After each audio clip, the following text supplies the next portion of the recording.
నాది దొంగ ముఖమా?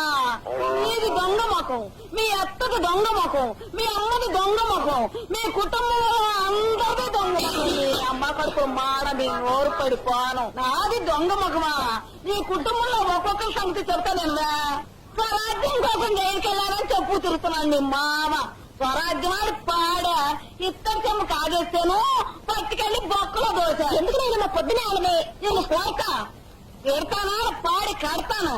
వాళ్ళ కోడంట మన దొడ్డకొచ్చి గుడ్డెట్టిందంట, అది మనం అట్టేసుకు తిందామంట.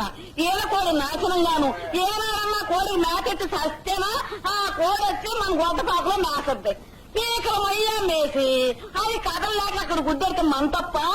ఈసారి ఆ కోడి రాని దాన్ని కోసి పోలేరమ్మ తల్లికి నైవేద్యం పెట్టకపోతే నా పేరు పాడి సుందరమ్మే కాదు. ఊరుకోలేనమ్మా, నేను నోరు అంటుంటా.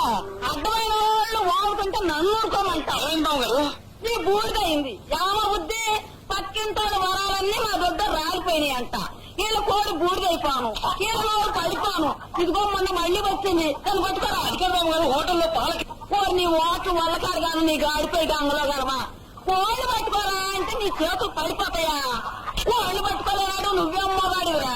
వెళ్ళి కోడి